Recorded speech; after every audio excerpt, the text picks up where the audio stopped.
बेपर्दगी आम होती चली जा रही है। इनके पहनावे पर भी नजर डालो। अल्लाह के नबी ने फरमाया निसाउन कासियातुन आरियातुन मुमीलातुन व माइलात। एक ऐसा जमाना आ जाएगा कि तुम औरतों को देखोगे कि बज़ाहिर तो वो कपड़े पहने हुए होंगी, लेकिन हकीकत में वो कपड़े नहीं होंगे। वो अंदर से बरहना होंगी, अंदर से नंगी होंगी। देख लीजिए आप, हाफ आस्तीन के कपड़े पहन रही हैं आप। जो गैर शादीशुदा है, जिनकी शादी नहीं हुई, वो शलवार सूट पहनती हैं, आस्तीनें खुली हुई हैं, दुपट्टा भी अब सर पे नहीं रहा। अल्लाह के रसूल जब मेराज पे गए तो आपने देखा कि कुछ औरतों को सर के बाल पकड़कर एक दरख्त से लटका दिया गया जहन्नम के अंदर, और उनको उल्टा उल्टा उनको घुमाया जा रहा है, और उनके हाथ पीछे से बांध दिए गए हैं, और उनके दोनों सीनों में, औरतों के दोनों सीनों में खंजर भोंक दिए गए यहां से, और यहां निकाल लिया गया है। यहां से खंजर डाला, यहां निकाला गया है। पूछा अल्लाह के नबी ने, जिब्रील ये कौन औरतें हैं जिनको इतना दर्दनाक जहन्नम में अजाब दिया जा रहा है, जिनके सर के बाल पकड़कर इनको लटका दिया गया है और इनके सीनों में खंजर चुभो दिए गए हैं? जिब्रील ने फरमाया, आय अल्लाह के नबी, ये वो औरतें हैं जो दुनिया में अपने बाल खोल कर चला करती थी, अपने बालों को दुपट्टे से नहीं ढांकती थी, अपने सर पर ओढ़नियां न डाला करती थी, अपने सरों पर ओढ़नियां नहीं ओढ़ा करती थी, ये खुले बाल लेकर चलती थी। बाजार में, स्कूलों में, कॉलेजों में इनके बाल खुले रहते थे। और ये वो औरतें जिनके सीनों में खंजर डाल दिए गए हैं, ये अपने सीनों पर ओढ़नियां, चादर नहीं डालती थी, इतना टाइट कपड़ा पहनती थी कि कपड़ा पहनने के बावजूद इनके सीने का हिस्सा उठा हुआ नजर आता था।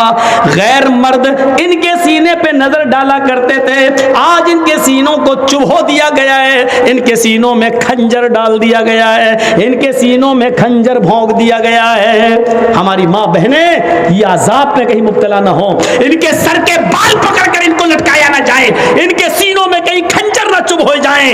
इनको कहो अपनी बेटियों से स्कूल में जाए तो कम से कम ओढ़नियां और ढीली चादर अपने जिस्मों पे डाल लें। फरमाया एक ऐसा जमाना आ जाएगा कि औरतों को देखोगी कि कपड़े पहनने के बावजूद नंगी होंगी। मुमीलातुन व माइलात, लोगों की तरफ माइल होंगी और उनको अपनी तरफ माइल करेंगी। इतना मेकअप करेंगी, लाल रंग का कपड़ा तो लाल रंग की लिपस्टिक, ब्लू रंग का कपड़ा तो ब्लू रंग की लिपस्टिक, हरे रंग का कपड़ा तो हरे रंग की लिपस्टिक। मैचिंग नहीं बिगड़नी चाहिए, मैचिंग नहीं बिगड़नी चाहिए। ये मेकअप इतना करेंगी कि नौजवानों को अपनी तरफ खींचेंगी और खुद नौजवानों की तरफ खिंच जाएंगी। ला यदखुलन्नल जन्नता वला यजिदन्न रिहा। ये औरतों को जब देखो तो समझ लेना ये औरतें कभी जन्नत में दाखिल नहीं होंगी और जन्नत की खुशबू भी नहीं पाएंगी। ऐसी औरतों पर अल्लाह ने जहन्नम वाजिब कर दी और जन्नत को हराम कर दिया। ये औरतें कभी जन्नत के अंदर दाखिल नहीं होंगी। जन्नत में दाखिले के लिए ढीला ढाला कपड़ा जरूरी है, पर्दा जरूरी है। हजरत फातिमा का इंतकाल का वक्त आया तो रो रही थी। कहा अली ने, क्यों रो रही हो? एक दिन तो सबको इस दुनिया से जाना है। कहा अली मेरे शौहर, मेरी एक वसीयत है, उसको याद रखना। बताओ, तो मेरी बीवी ही नहीं, मोहम्मद रसूलुल्लाह की बेटी भी हो, बताओ क्या वसीयत है? फरमाया जब मेरा इंतकाल हो जाए, मेरी रूह निकल जाए तो मुझे रात में दफनाना, दिन में नहीं। इशा की नमाज के बाद अंधेरे में मेरा जनाजा लेकर कब्रिस्तान जाना, दिन में नहीं। हजरत अली ने कहा ये तुमने एक नई मुसीबत मेरे ऊपर डाल दी। मान लो फजर के बाद अगर तुम्हारा इंतकाल हो जाता है तो जुहर के बाद दफन किया जाएगा। जुहर में इंतकाल होता है तो असर में। अब फजर के बाद अगर इंतकाल हो जाए तब भी हम इशा के बाद तुम्हें दफनाएं, ये कहाँ की अक्लमंदी है? फरमाया अय अली, अय मेरे शौहर, मेरे ऊपर ये एहसान करना जो मैं आपसे कह रही हूँ। मेरे जनाजे को रात की तारीकी में ले जाना, मेरे जनाजे को रात के अंधेरे में उठाना। पूछा ऐसा क्यों कह रही हो? कहती है कि मैं ऐसा इसलिए कह रही हूँ क्योंकि मैं ये नहीं चाहती कि मेरे मुर्दा जिस्म पर पड़े हुए कफन पर भी किसी गैर मर्द की नजर पड़े, मेरे मुर्दा जिस्म पर पड़े हुए कफन पर भी किसी गैर मर्द की नजर पड़े। मैं चाहती हूँ कि मेरा जनाजा जब उठे तो मेरे कफन को भी कोई न देखे, मेरी शक्ल सूरत तो बहुत दूर की बात है। हजरत फातिमा की ये नसीहत थप्पड़ मार रही है आज हमारी बेटियों और हमारी बीवियों के मुंह पर, हमारी औरतों के मुंह पर। गौर करें, मरने के बाद कोई निकाह नहीं कर सकता है, मरने के बाद कोई किसी से दिलचस्पी नहीं रखता है, कितनी खूबसूरत लड़की क्यों ना जमीन पे पड़ी हो, अगर मर गई तो उसकी तरफ कोई इंटरेस्ट नहीं लेता है। लेकिन हजरत फातिमा क्या कह रही हैं कि मेरे इंतकाल के बाद मेरे मरे हुए जिस्म पर पड़े हुए कफन पर भी किसी गैर मर्द की नजर ना पड़े। एक तरफ इस पर्दे को देखिए और एक तरफ हमारा समाज, हमारी सोसाइटी, और इस सोसाइटी में घूमने वाली आवारा गायें, आवारा भेड़ों को देखिए।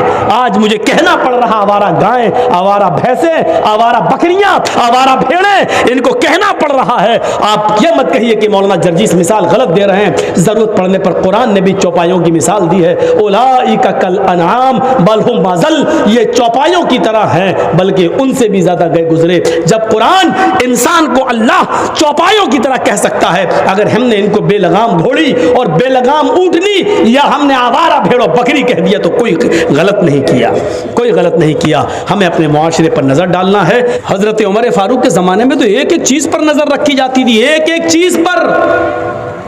हजरत उमर रात की तारीकी में गश्त कर रहे हैं। अब देखिए, अच्छा यहां देखता हूं मैं, बस मैंने देख लिया है। अब सुनिए, मेरी नजर में आ गया, मेरी आंखों ने फोटो खींच लिया उसका। हजरत उमर रात की तारीकी में गश्त कर रहे हैं। एक दरवाजे से के पास से गुजरते हैं, अंदर एक औरत के कराहने की आवाज आती है। आगे बढ़ते हैं तो सुनते हैं कि एक औरत शेर पढ़ रही है और शेर पढ़ते हुए कह रही है, अगर मुझे उमर के सिपाहियों का डर न होता तो आज मैं नज़र इब्न हारिस को अपने घर बुलाती और आज मेरी चार पाइयों की चोलियां बोल रही होती। मुझे उमर का डर न होता तो आज नज़र इब्न हारिस से मैं अपने जिस्म की तस्कीन कर लेती, नज़र इब्न हारिस को बुला लेती और मैं उसके साथ अपना मुकाला कर लेती, अपनी चार पाई की कुछ चुरमुरवा लेती, उसकी आवाज़ें निकल जाती। ये अरबी में शेर पढ़ रही थी जिसका तर्जमा मैंने आपके सामने रख दिया। हज़रत उमर ने उस मकान का नंबर नोट कर लिया, जहन में बिठा लिया और पता लगाने लगे कि नज़र इब्न हारिस कौन है। ये औरत नज़र इब्न हारिस को क्यों याद कर रही थी। जब नज़र इब्न हारिस को बुलाकर हज़रत उमर के पास लाया गया तो क्या देखते हैं कि वो तो बहुत नेक आदमी है, बहुत शरीफ आदमी है, बड़े इबादत गुजार हैं। पूछा अमीरुल मोमिनीन ने, उमर फारूक ने, आए नजर उस जगह पर मेरा गुजर हुआ, वहां एक औरत रहती है इस नाम की, मुझे बताओ कि इस नाम की औरत से तुम्हारा क्या ताल्लुक है। नज़र इब्न हारिस ने कहा, अल्लाह की कसम, न तो मैंने उस औरत का नाम सुना है और ना ही मैं उस औरत को जानता हूं कि वो कौन है। वो मुझे कैसे जानती, मुझे नहीं मालूम। जब उन्होंने कसम खाकर यकीन दिलाया तो हज़रत उमर ने उनको छोड़ दिया। लेकिन हज़रत उमर को बड़ा ताज्जुब हुआ कि नज़र इब्न हारिस ने के अंदर इस औरत ने क्या देख लिया है जो उनको याद कर रही थी। एक तरफा आग लगी हुई थी मोहब्बत की और कह रही थी कि अगर मुझे उमर का डर ना होता तो नज़र इब्न हारिस को मैं अपनी चारपाई पर बुलाती और आज मैं उसके साथ जिना करती, मैं उसके साथ मुकाला करती। अब हज़रत उमर ने उस औरत को बुलवाया। जब वो औरत आई तो उससे पूछा, अरे औरत, नज़र इब्न हारिस कौन है। पहले तो वो आनाकानी करने लगी, कौन नज़र, नहीं मैं नहीं जानती। हज़रत उमर ने अपने खादिम से कहा, कोड़ा निकालो, ये ऐसे जवाब नहीं देगी। जब हज़रत उमर फारूक ने कोड़े को लहराया तो कहने लगी, बता रही हूँ। कोड़ा देखते ही कहने लगी, बता रही हूँ। फिर उसने बताया कि नज़र इब्न हारिस मुझे नहीं जानता, लेकिन मैं नज़र इब्न हारिस को अच्छी तरह जानती हूँ। और मेरा दिल उसके ऊपर आमादा है। मेरा शौहर कई सालों से गया हुआ है, अभी तक लौट कर नहीं आया है। तो कहा ये बताओ, नज़र इब्न हारिस तो तुम्हें जानते ही नहीं है, फिर क्या बात है? तुम्हें नज़र के अंदर क्या चीज़ अच्छी लगी? कौन सी चीज़ है नज़र की जिसने तुम्हारे दिल में नज़र के लिए जगह बना ली?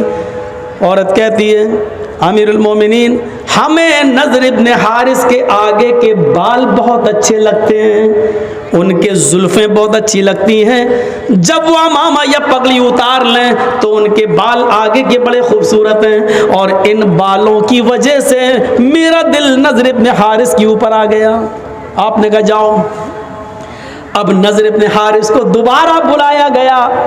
नज़र इब्न हारिस जब दोबारा आए, अमीरुल मोमिनीन ने कहा, आए नज़र, पगड़ी उतारो।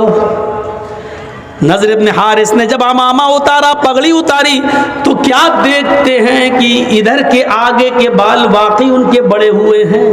यहाँ आप पीछे के बाल बढ़ा सकते हैं थोड़े बहुत, यहाँ तक, यहाँ तक, यहाँ तक, लेकिन आगे के बाल आप, ये जुल्फ़े जो होती ना, कभी देखा? कभी कभी कुछ लोग तेरे नाम, सलमान खान हिजड़े जैसी वो एक्टिंग ऐसे, ये आगे के बाल सही नहीं है। कुरान ने आगे के बालों के बारे में क्या कहा?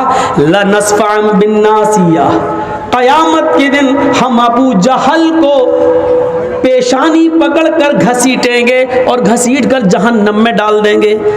पेशानी, माथा, माथा थोड़ी पकड़ा जाता है, कोई पकड़ के दिखाए, पकड़ जाएगा? नहीं। तो पेशानी पकड़ने का मतलब ये आगे के बाल, ये बाल पकड़कर अबू जहल को घसीट कर उसको जहन्नम में डाला जाएगा क़यामत के दिन।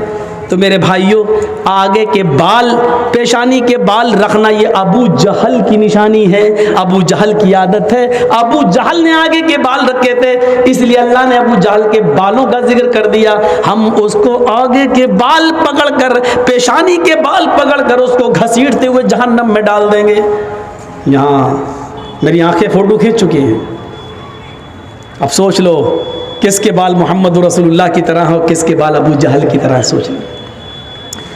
तो नज़र इब्न हारिस के जब बाल देखे तो कहा, अमीरुल मोमिनीन ने, नज़र इब्न हारिस, तुम्हारे आगे के और सामने के बालों ने मदीने की औरतों को फितने में डाल दिया, मदीने की औरतों को खतरे में डाल दिया है। तुम्हारे आगे के ये हिप्पी कट बाल देखकर मदीने की औरतें अपने आउट ऑफ कंट्रोल होने लगी हैं, अपने काबू खोने लगी हैं। इधर आओ।